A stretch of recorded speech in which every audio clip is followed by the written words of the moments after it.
Good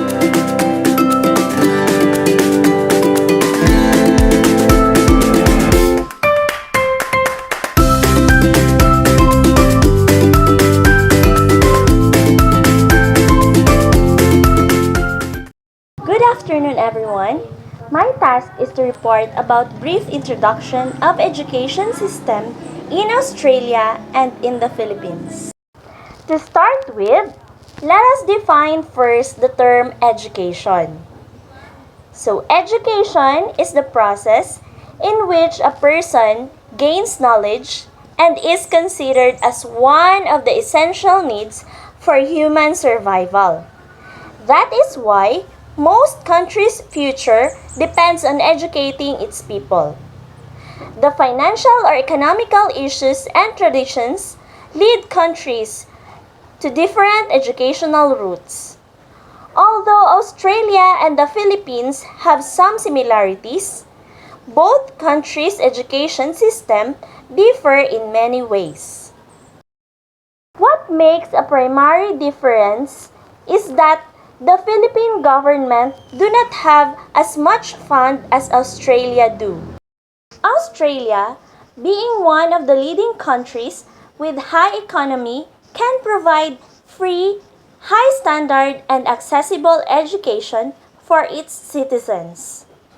On the other hand, countries in the third world country, the Philippines for example, can only provide a low budget for education, although the Department of Education receives the biggest budget allocation from the government funds. As a result, not everyone in this country is able to study due to geographical, financial, or social barriers. For example, a child living in a remote area might have to cross the river, the other side of the mountain, or walk a few kilometers just to be able to learn. A typical public school in overcrowded areas or in the provinces may also include a classroom with 50 students sharing with at least a book. This situation might happen every day, but in a wealthy country like Australia, this is the great deprivation leads to the very high regard of Filipinos for education. Another difference is the structure of education system. In Australia, it is a compulsory education of 7 years in primary school and 5 years in high school. On the other hand, the K-12 program in the Philippines adds 2 more years for the senior high school, which now became similar to the Australia system. The former system consists of 6 years in grade school and 4 years in high school. Although Australia has longer years of schooling, students from both countries starts and finish at the same age. This is because the school year in the Philippines is from June to March or April, while in Australia, school operates from February to December. Both school years are divided into 2 semesters, except Philippine schools do not have holidays in between of terms. Filipino students spend longer hours at school that Australians a minimum of 8 hours compared to Australia's 6 hours per day. Although both education system open schools from Mondays to Fridays. Philippine schools may have Saturday make-up classes for the suspension of classes due to typhoons, heavy rains, or local feast. Like the structure, curriculums from both countries also have number of similarities and differences. Australian students are able to choose their own subjects, while Filipinos are not. However, both countries cover almost the same subjects such as English, math, science, social studies, arts and technology, and enterprise. While the Australian curriculum involves a lot of sports, the Philippines have character and values education instead. In addition, all graduating Filipino high school students are also required to pass their Citizen Army training or the CAT that covers afternoon school sessions too. Like Australia, Philippine schools also offer special programs for certain students. In addition to public schools, religious, foreign ethnic laboratory, and science schools are also provided in the Philippines. In Australia, private schools are mostly religion-based. Some may be all boys or all girls or even mixed. Both systems have English as their medium of instruction. In fact, there are only 2 to 4 subjects out of 9 that are translated to the Filipino dialect. In contrast with a number of differences, exams are more likely to be similar. Philippine National Achievement Test is taken by grade school to high school students in a certain or particular level, which is equivalent to the NAPLAN test from the Australian curriculum. Philippine National College Entrance Examination is also the same manner with the Australian tertiary admission rank, which both determines the student's competency for the college or university and is not compulsory for those who only want to take vocational career or TAFE pathway. After the completion of primary and high school, students from both countries receive a diploma or graduation certificate, which is a prerequisite to taking tertiary levels. Other differences in Australia and Philippine schools are rules and policies. Like any other Asian cultured countries, Philippine schools control the discipline of their students much more than that Western school does. In the Philippines, it has been a practice that every morning we have our morning assemblies that consist of prayer, followed by national anthem, pledge to the flag, and morning exercises. Late or offending students are to be sent to the detention or a yard duty in both systems. Another example regards the uniform code. Both are almost the same, except Filipino schools do not allow shorts or really short skirts for girls. Filipino boys are also required to maintain a clean cut-off during a random check.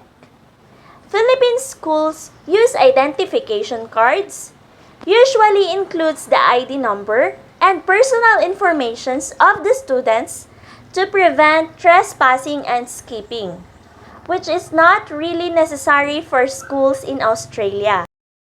A nice afternoon to handsome and lovely classmates, and to our awesome professor, Dr. Lyndon A. Kines. How are you feeling this afternoon? Are you already tired?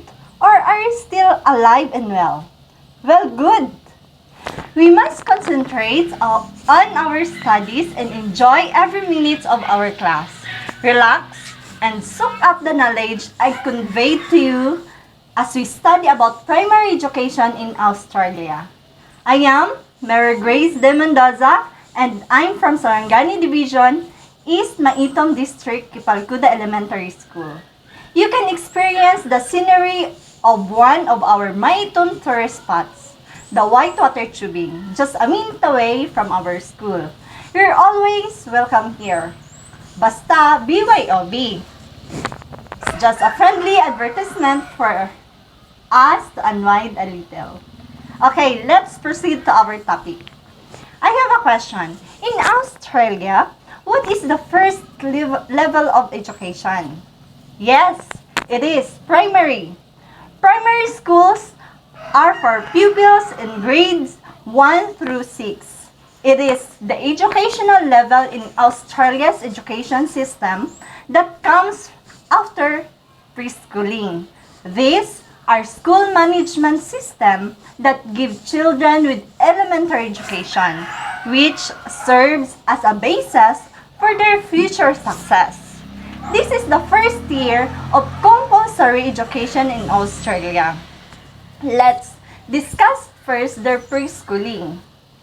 Preschool and pre-PEP programs in Australia are relatively unregulated and are not compulsory. Preschool is offered to 3 to 5 years old. Attendance numbers vary widely between the states. Mainly daycare centers and community-based schools. Next, in some states, preschooling is the responsibility of the state's Department of Education. In Australian primary education, have 1 year preparatory or kindergarten for the age of 5. It is compulsory in some of the states. Primary schooling is imperative. If we say imperative, it is something that demands attention or action, an avoidable obligation or requirement. The age limit is 5 to 12 years old. The grades are kindergarten. It is the foundation year. Grade 1, 6 years old to 7 years old. Grade 2, 7 years old to 8 years old. Grade 3, 8 years old to 9 years old. Grade 4, 9 years old to 10 years old.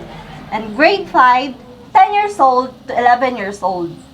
And grade 6, 11 years old to 12 years old.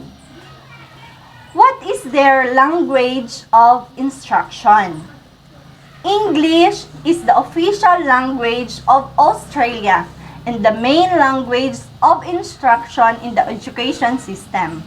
Many schools offer bilingual programs or programs in other languages. The Australian curriculum provides 2 key elements. First, agreement on the curriculum content that all Australian students should be taught. Outline of knowledge, skills, and understanding for each learning area at each year level.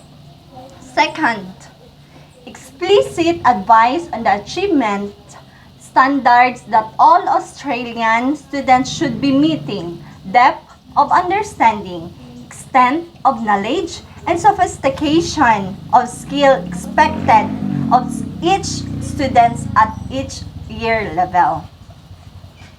What their subjects? In primary education, there are K Stage 1 and 2. The Year 1, which is K Stage 1 prep in Australia. There is a big focus on literacy and numeracy in the mornings in Australian primary schools. The children are taught English and math when they are awake and alert first thing. In the afternoons, other subjects such as art, drama, history, geography, science, religious education, design and technology, music, computing, languages, PE, including swimming, etc. are also taught. Cross-curricular subjects can be taught too. Most schools will also teach PSHE, or the Personal Social Health Education and Citizenship. Due to the multicultural makeup of the other country, religious education can be very diverse, covering multi-faiths. So, this is quite different compared to the Australia, and you will learn lots about other cultures. In year 1, all children are required to sit the National Phonics Screening Test. In year 2, it is also the case stage 1, the grade 1. Year 2 signals the end of infant school, year 1 and year 2. Year 2 children are 6 or 7 years old. The same subject Australian schools teach are covered. The English, Maths, Science, Design, and Technology, Art, PE, RE, the Religious Education, Languages, Computing, Music, History, and Geography. Children will sit standardized tests in English and Math. And the year 3, which is the case stage 2, the grade 2, children move from the infant to junior phase. Pupils are aged 7 to 8 years old. Subjects taught are the same as in case stage 1. Year 4, the case stage 2, grade 3 in Australia. Year 4 are juniors. Pupils are 8 to 9 years old. Subjects taught are the same as in case stage 1. In year 5, the case stage 2, grade 4 in Australia. Year 5 are juniors. Pupils are 9 to 10 years old. Subjects taught are the same as in case stage 1. In the year 6, case stage 2, grade 5 in Australia. Year 6 is the final year of juniors in primary school. Pupils are 10 to 11 years old. In year 6, students sit a standardized test in English and Maths. Children complete nationwide testing in year 1. At the end of infants, the year 2, case stage 1, and junior, year 6, case stage 2. In year 1, sit the phonics screening, and year 2 and year 6, children sit their SATs. English and Maths are tested against the national curriculum. At the end of the year 6, children leave primary school and start secondary schools in year 7. So pupils are 11 years old. These are the teaching learning strategies. Number 1 is arranging multiple opportunities for students. 2, using variety of ways to make sense of ideas. 3, using a range of opportunities to demonstrate what has been learned. 3, providing quality learning experiences for all students regardless of their starting point. 4, preparing for their futures. 5, adapting for different skill levels. And the next is adjusting the amount of output required. Next is the using peer and teamwork. They are using also the linked learning to reveal world purposes and accessing technology. And of course, using quality teacher aids. So this is the reporting system. The Australian government wrote a decree in 2005 that each state and territory adopt a common 5-point scale at each year level from year 1 to year 10. Teachers have to report students' achievements to parents using an A to E or equivalent. So this is the A to E scale represent. A means well above standard. B means above standard. C means student at expected standard at time of report, on track to proficiency. D means below standard, and E means well below standard. So, thank you and God bless you for taking the time to listen. And I hope you found it helpful in conveying Australian primary education.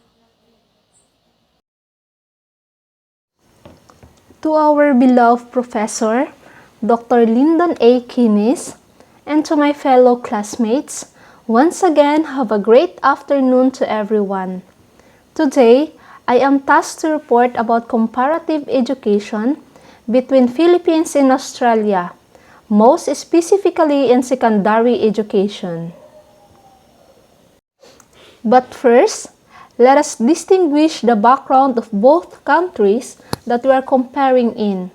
For the Philippines, the official name of this archipelago is the Republic of the Philippines or Republika ng Pilipinas in Filipino. And in Australia, officially the Commonwealth of Australia is a sovereign country comprising the mainland of the Australian continent.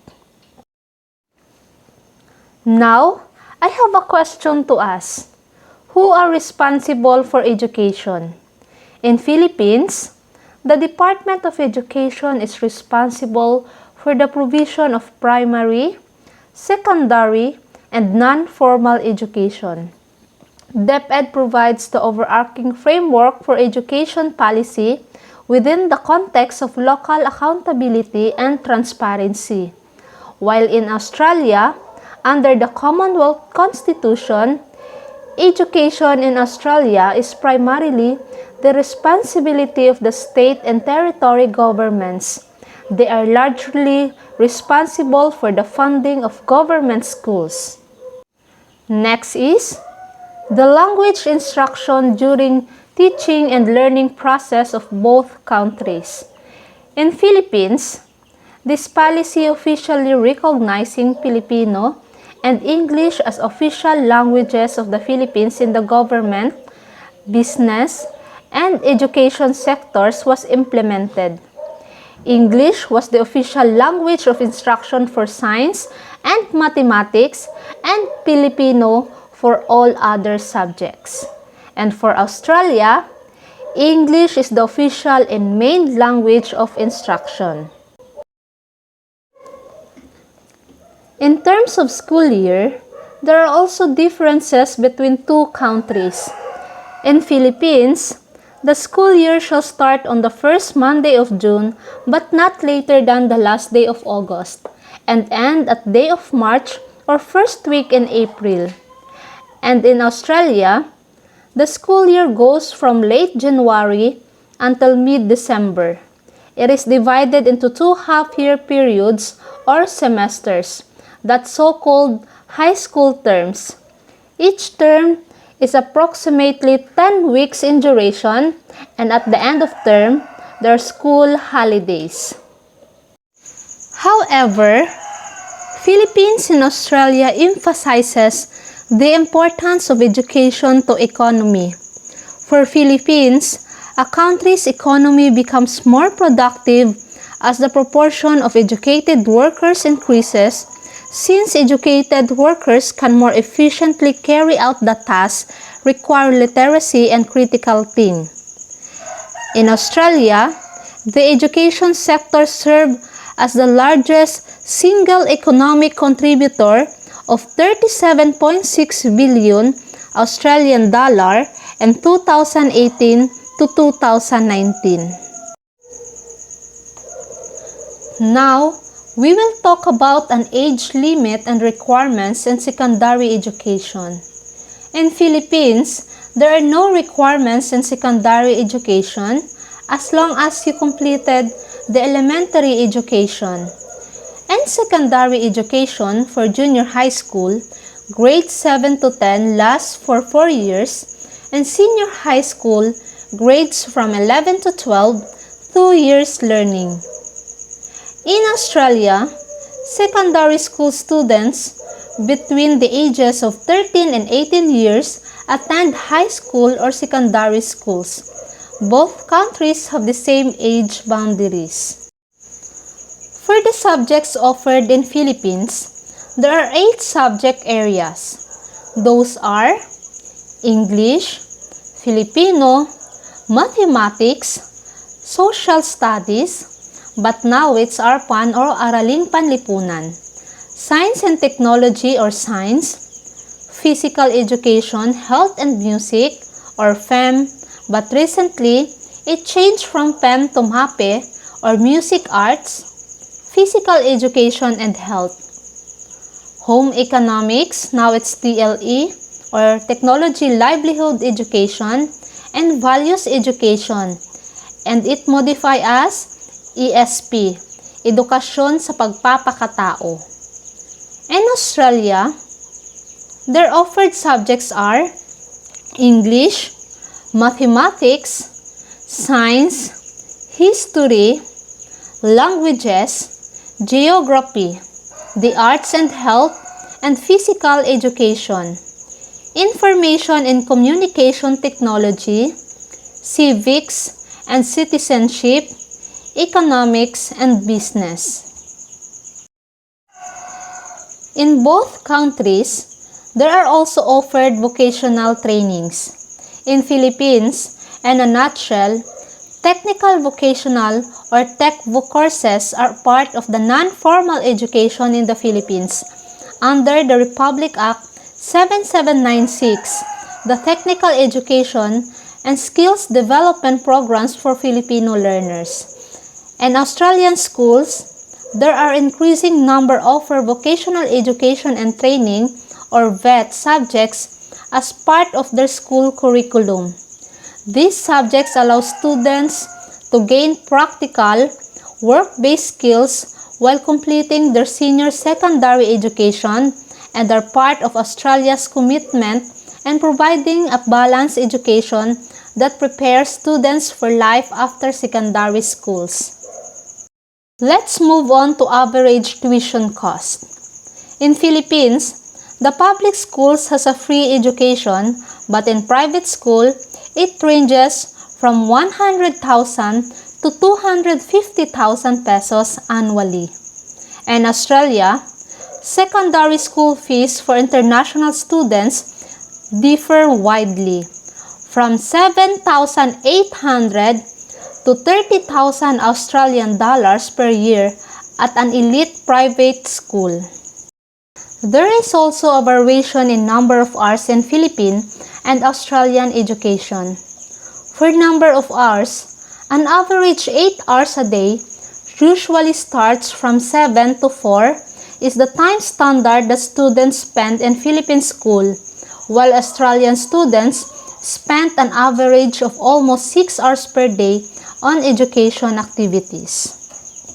In teaching method, there are some aspects that connected, but there is also a diverse process or method on mode of instruction. Again, in Philippines, a teaching method comprises the principles and methods used by teachers to enable students' learning. These strategies are determined partly on subject matter to be taught and partly by the nature of learner. The approaches for teaching can be broadly classified into teacher-centered and student-centered, whereas at present in Australia, the majority of assessment practices encourage learners-dependent instruction who are tested on their ability to memorize and solve problems in a prescribed manner. The issue with this is that it fails to take into account the evolving demands of 21st century work and life in general, where competencies in literacy, numeracy, information technology, and communications need to be supported by the ability to think critically and creatively, collaborate in diverse teams, and display empathy through actions. One of the most important in education system is pursuing values and character.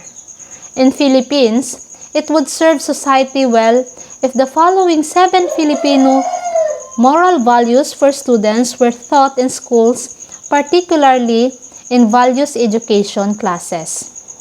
Those are unconditional love and kindness, honesty, hard work, respect for others, cooperation, compassion, and forgiveness. In Australian education, they unpack the 9 values for Australian schooling: care and compassion, doing your best, fair go, freedom, honesty and trustworthiness, integrity, respect, responsibility, and understanding. That's all for my report in comparative secondary education in Philippines and Australia. Thank you for listening. Looking forward you learned something from my report. Thank you and God bless us all. Higher education in the Philippines and in Australia. The educational system of Australia. The main purpose of Australian higher education are: number 1, to enable individuals to develop their capabilities for effective participation in the workforce, for constructive contribution to society, and for personal growth and fulfillment. Number 2, to advance knowledge and understanding.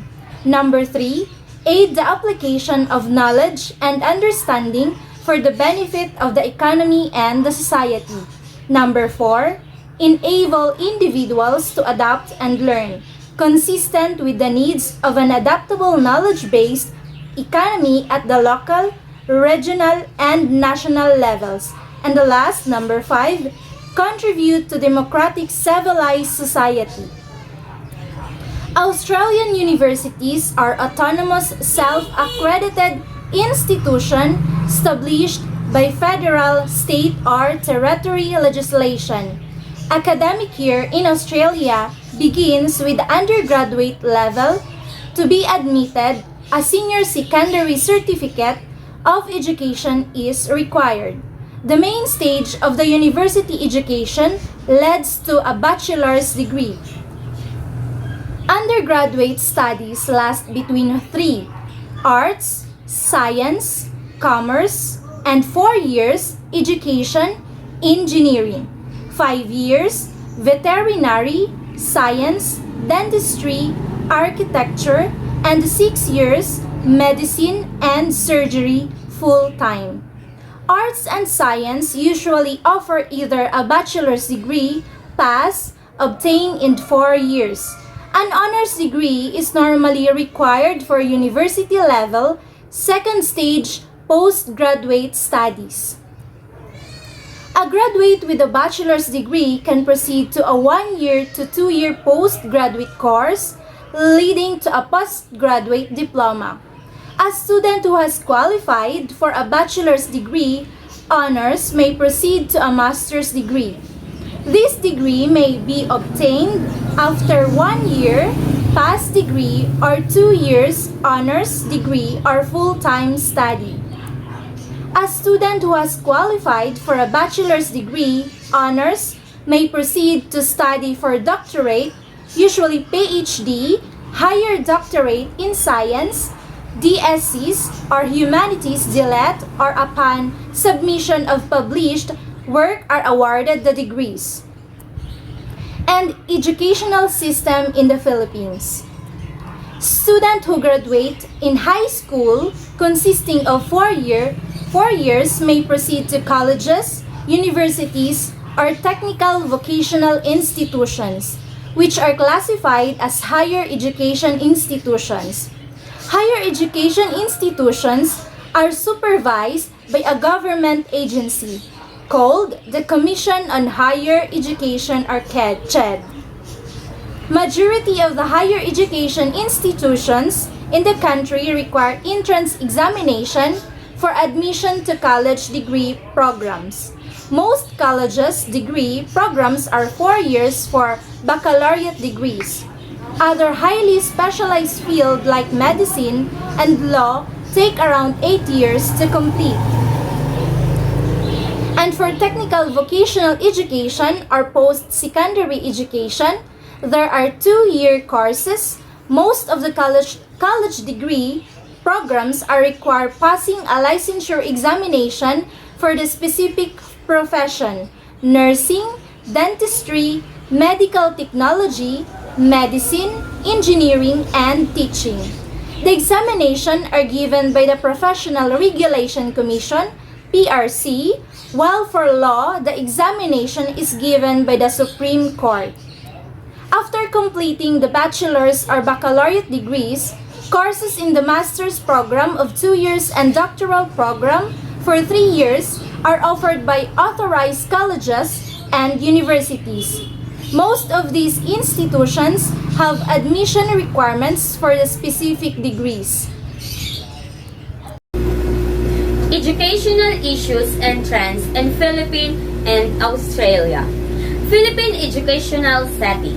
The present Philippine educational setting system firstly covered 6 years of compulsory education from grade 1 to 6, divided informally into 2 levels, both composed of 3 years. The first level is known as the primary level, and the second level is known as the intermediate level. However, although the Philippine educational system has intensively been a model for other Southeast Asian countries in recent years, such a matter has no longer stood true, and such a system has been deteriorated. Such a fact is especially evident and true in the country's more secluded, poverty-stricken regions. Nationwide, the Philippines faces several issues when it comes to the educational system. These are the issues in the Philippine educational system. The first one is quality education. In the year 2014, the National Achievement Test, or NAT, and the National Career Assessment Examination, or NCAE, results show that there had been a decline in the quality of Philippine education at the elementary and secondary levels. The students' performance in both the 2014 NAT and NCAE were excessively below the target mean score. The number 2 is the budget for education. The second issue that the Philippine educational system faces is the budget for education. Although it has been mandated by the Philippine Constitution for the government to allocate the highest proportion of its government to education, the Philippines remains to have one of the lowest budget allocation to education among ASEAN countries. Number 3, affordability of education.